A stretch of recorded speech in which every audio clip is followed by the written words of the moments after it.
Welcome to RFA Convention 2025, where we celebrate trucking. I really couldn't wait to get up here, and for a number of reasons. I think one of them, it's absolutely great to be associated again with the RFA.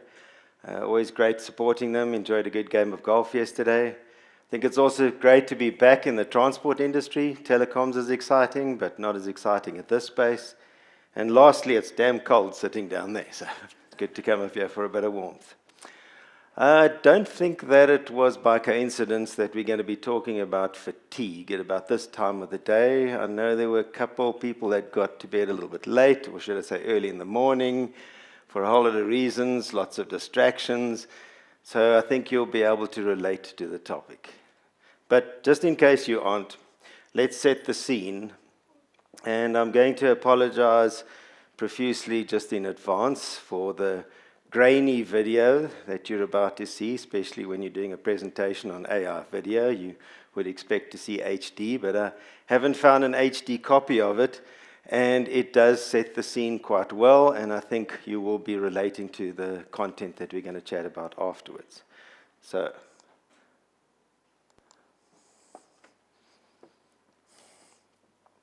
una mattina mi son svegliata, oh bella ciao, bella ciao, bella ciao, ciao, ciao. Una mattina mi son svegliata, con l'invasor, partigiano, portami via, oh bella ciao, bella ciao, bella ciao. Zobuďte sa, vyberte si najvýhodnejšie povinné zmluvné. all right, I think we've got everybody's attention, and I'm sure we can all relate to this in one way or another. So how serious is this? And I was so glad I included this slide in the deck, especially after Ricardo, because I thought, man, if I didn't have any numbers or graphs, it didn't look like it was going to fit into the morning program. But they're not all very optimistic. If we have a look, we lose about 12,000 lives annually on our roads. And that number just seems to keep going up. Going to miss the middle one for now and just shoot straight to the last one. 188 billion. Yeah, that's the B word. 188 billion is spent on road crashes. And that was in 2021, so that's only just gotten up. The number that's quite debatable is the one in the middle. 24% of heavy vehicle road accidents are related to fatigue. And that's just because they're difficult, or were very difficult to measure.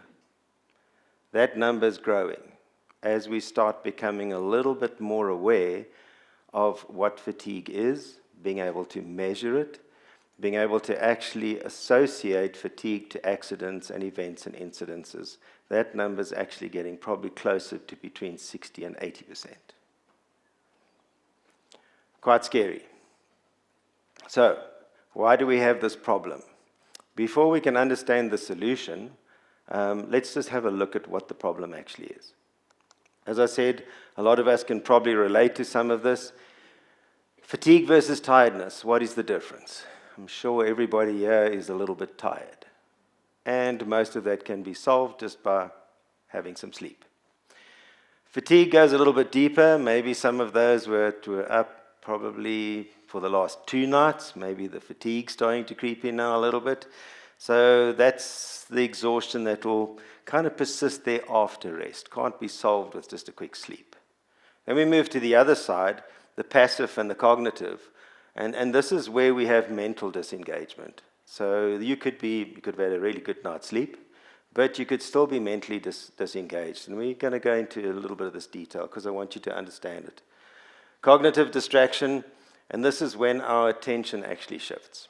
It shifts from those things that we are doing that are unrelated to the task at hand. And we can think about this. If we're sitting and we're watching a game on TV, and our wife says, "Have you cut the grass?" We might be a little bit distracted from answering that question. Let's have a look at fatigue. So, too little sleep, poor quality of sleep. This could be either due to sleeping disorders, maybe some environmental, it's so noisy, we go and stay in a hotel, very noisy, we don't really have a good quality of sleep. Could be lifestyle, could be something, could be sickness, illness, could be diet. It could be our circadian rhythm process, maybe just not where it should be. And it could also be our work environment, the conditions and demands. And we'll talk a little bit about that just now. If we have a look at passive fatigue, and I do apologize for all the text, but if you're wanting to take this away, and I'm sure everybody's going to want a copy, it'll at least fill this in, but I'm not going to read it all. So if you look at this is kind of very much things like non-related driving tasks. So those would be the things that you're doing that don't directly relate to the task at hand. So if I'm driving, but I'm checking my phone, or I'm looking at something else, those are unrelated tasks. And they also tire the brain, because the brain can only do so many things. You also have time of reaction. So when I go back to the watching rugby on TV, or I've asked about the grass, there could be a big time of reaction there between if I want to answer that or not. And this is kind of something that is a result of fatigue and very dangerous in driving, because it generally means that I'm not going to be able to react to something, which means that instead of avoiding an accident, I could actually be in the accident or even the cause of the accident. And for this, long-distance driving is itself just monotonous. We've all driven long distances. Some of us drove long distances just to get here. And you find that just the monotony of driving, especially on those long straight roads, that itself lends itself to fatigue. And then finally, we put all these fancy systems on our vehicles, and I've seen some of those outside. They've got some amazing stuff. Now we start releasing the driver from doing these things themselves, makes the drive even more monotonous. Not to say that those are bad things, but we just need to factor them in when we start thinking about what the causes of fatigue are. If we go to cognitive distractions, these are probably the things that are a little bit subjective, and we don't always think about them. So this is where we overload our brain a little bit. And examples of this is just, and we do this maybe sometimes even sitting at our desk. We also do it while we're driving. We're starting to think about those things that happened yesterday. We think about what we're going to do on the weekend. So we do a little bit of daydreaming. It could be the multitasking.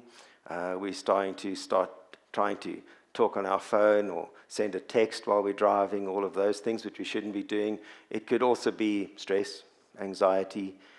We live in a very fast-paced world, and our drivers aren't exempt from this. They're also under pressure, kiddies at school, rising costs, all of these wonderful things. We suffer that anxiety. And this all impacts our performance. So if we think about fatigue, there could be a whole lot of reasons why a driver is fatigued, just like there's a whole lot of reasons why we're fatigued. And when we get in our cars on Sunday, after another night like tonight, we're probably going to be a little bit more fatigued than we are now. Okay, so where does this bring us? So let's have a look at what this looks like practically, and then we'll start having a look at where AI can actually help us. So if we have a look here, let's just do a quick, what's the difference between light fatigue and dangerous fatigue? So let's have a look. We'll go have a look. We'll cover these in the next slide, but let's have a look. So if I'm alert, it says there, alert appearance, and remember this because you're going to go through a test in the next slide or two. So, alert appearance, normal eye blinks, I can see I'm attending to my surroundings, I'm engaged, my body movements actually coordinate, I'm not like the drivers in the previous video, uncoordinated body movements, and I'm tolerant. If we go to the next one, slightly fatigued, a little bit irritable, a little bit impatient. Some of the people I know are like that normally, but we would. Wandering thoughts, we're starting to daydream a little bit, facial contractions, and you can see the other one, a bit of restless movement, some yawning. I've seen a number of that this morning. So I think everybody's probably slightly fatigued then, if I just take the audience. Moderately fatigued, that's where I'm actually starting to look tired. It's almost something I can see. And if I look around, it looks like a couple of those too. We withdrawn, you start looking at your eye closures are longer. So instead of just a blink, it's now actually it's a slow movement. Trouble following instructions. I know there's a few people that do that even when they're not fatigued, but anyway, we'll talk about that one. Frequent yawning. Now we start moving to the dangerous one. little or no activity, fixed staring, unresponsive. This is especially when we're thinking about reactions. Longer eye closures, 12 or more seconds. Static response and also micro sleep. I'm actually falling asleep, sometimes even with my eyes open. Okay, so remember these. Then there's other things. How do these manifest themselves in terms of me driving a vehicle? So this is speed varying. This is also drifting across lanes and even maybe onto the verges. Maybe making some fewer or larger steering corrections, being unable to remember driving the last few kilometers. How many of us get home, didn't actually remember how we got there? Okay. And difficulty keeping our head up. Okay, you're not going to be able to pick these things up so quickly, but your test's about to start. Here we've got 3 scenarios. The first one, if you watch this video, you will see, based on the previous slide that we went through, based on that slide, have a look for those things and see this is a safe zone. This is kind of alert and attentive. You want to play that first one? Watch a driver, head movement, he's actually engaging, he's talking, you can see his eyes are still flicking back to the road. Okay, you can stop that one. All right, so that's attentive. That's what that looks like in a driving scenario. Let's go to the next one. Low risk, mild fatigue. You can play that one.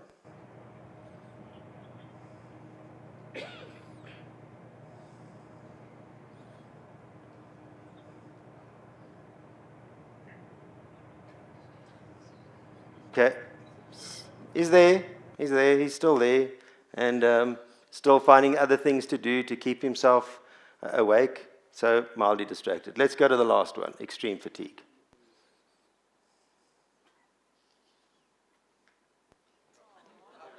Oh, what happened? Okay, try again.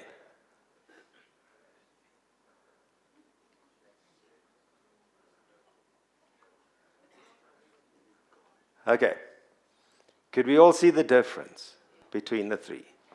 Great, how many of us are here? Greg, we've just got about another 250 fatigue agents here, fantastic. Okay, so if it's as easy as that, what the hell do we need AI for? Well, that took us a good while. We had to concentrate and focus. One driver. How do you do this for multiple drivers? How do you do it for 20, 30, 50? How do you do it for 200? And how do you do it 24 hours a day? Because I can guarantee you, in about half an hour, you would have been fatigued. And then you start missing things. And then that's where the trouble starts. Okay, so let's start talking. What can AI do to assist? So AI allows us to be able to do a number of things at the same time, continually, and also repetitively. So we talk about working in different layers. So not going to go too much depth here, but essentially we do 2 layers. And sometimes a little bit more. Your first layer is your video. So that's what we watched. We watched the video, we could actually see the driver. We could see him blinking, we could see him slumping, we could see the body movement, we could see all of those things. Then on the other side, you've also got those things which we're used to getting from telematics, overspeeding, harsh braking, all of those kind of things. But it becomes now very difficult. You're watching the video, now you want to watch what's happening on that side, starts becoming a little bit tricky, doesn't it? When you look at fatigue, you need to be looking at these things all at the same time. And apart from just looking at the driver, if you're wanting to do fatigue risk, so if, in other words, if I'm now going to say, is this a dangerous situation? Then I also need to take into consideration what's actually happening around the vehicle. So if I'm a driver and I'm driving and I'm mildly fatigued, but I'm on a straight road and it's clearly margined, there's no traffic, it's a nice clear day, you generally find it's a lot less risky than if I was fatigued, I'm now driving in heavy traffic, or the road's not marked so well. It could also be getting dark. and there could be a lot of other traffic on the road, whether it's coming on the opposite side. Then you need to start making those decisions. Is the external environment going to have a bigger load on the fatigue that the driver is going to have? What is he doing in terms of the, let's say, the violations over speeding, maybe the erratic driving, it could also be the lane deviation. How much and how often is that actually happening? Now you've got to start putting this together in your head, and this is just one driver. So that's when we start needing AI, the ChatGPT of the video telematics world. So that's where you need something that can do it a lot quicker, a lot more, for every driver, for every second. So we all think about a lot of things. What the AI does, it's busy digesting about 580 different data points every single second permanently, all the time. So that's where the difference comes in. What we then do with the AI is we start building a profile.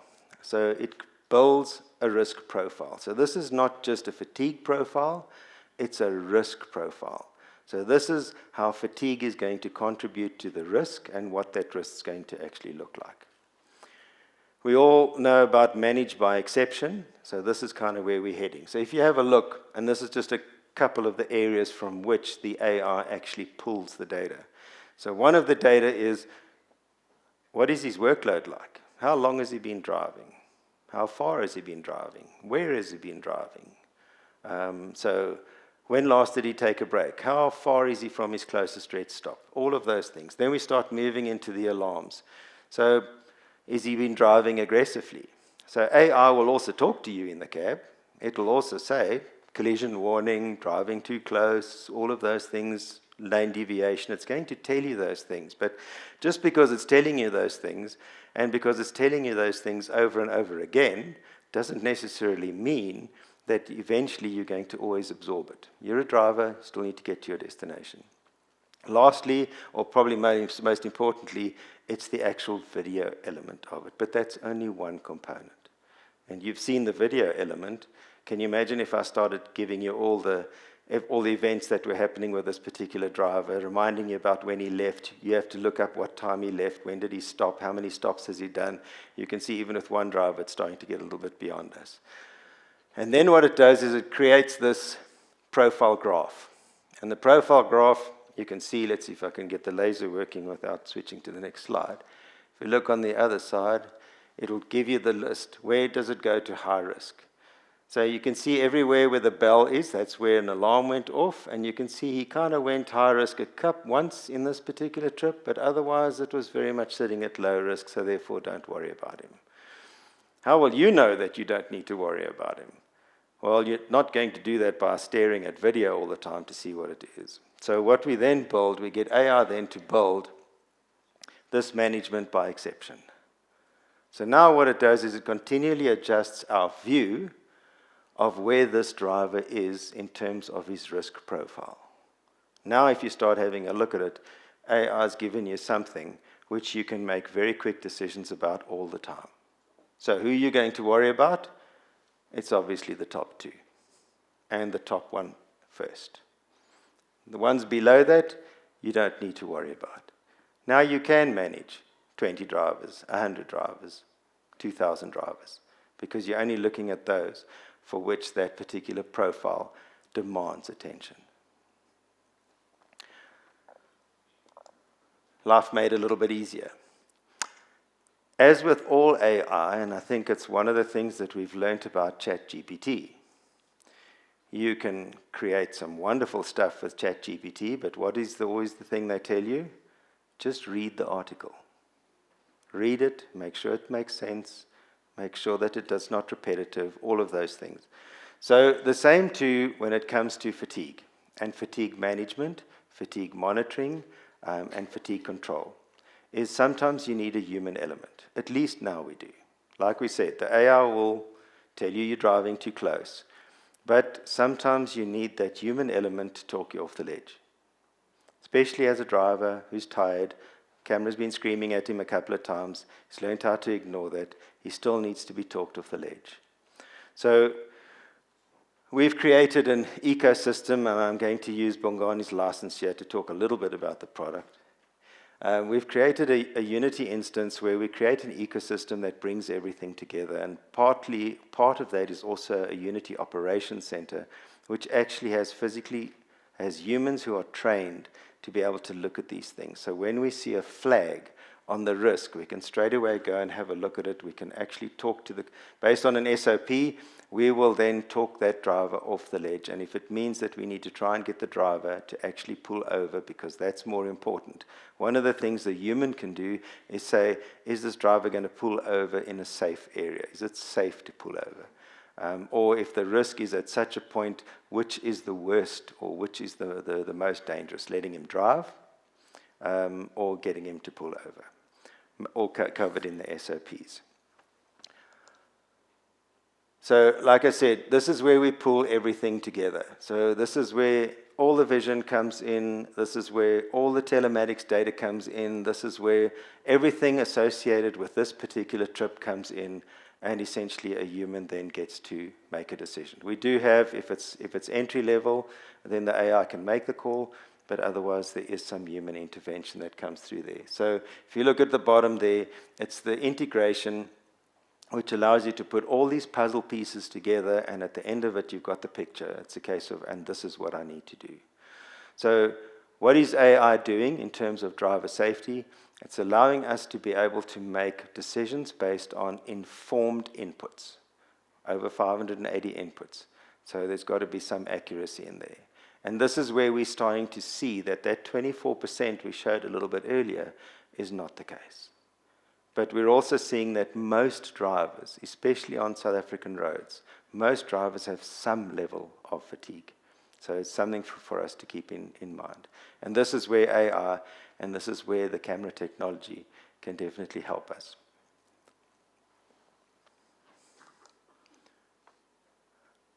So what? So there's AI. So what? And this is my second slide with numbers. Couldn't keep up to Ricardo, but we'll see what we can do. So what does this actually mean? What have we already started picking up based on those customers that are already using it? Well, this is the good news. This is where you can start seeing some optimism. So if we have a look at it, 60% reduction in collisions. That's amazing. We're also seeing an 84% improvement in driver safety scores. 25% reduction in insurance costs, and a 10-to-1 return on investment. Is it infallible? Nothing's infallible, but it is improving the situation. It is alerting us to things proactively so that we can still do something in time. And I knew I was standing between you and coffee, and a couple of you look like you really need the coffee. So hopefully you're a little bit less fatigued. If you are, nothing like some caffeine to sort you out. Thank you. But perhaps before we get to coffee, one quick question. And it says, AI is great and needed, but can't replace the operational processes to manage the data to action the risk. AI cannot function in isolation. What's your view on this? Well, absolutely. I think it's one of the reasons why we've got the Unity Operations Center. It's a case of it cannot work in isolation. And it also is not something that you can completely outsource. So your processes, I think the difference is you can have processes now which are informed by AI, but you will never get away from the processes. All right, I think that's the one question we had. Thank you very much, Stephen. Well, thank you very much. Thanks a lot.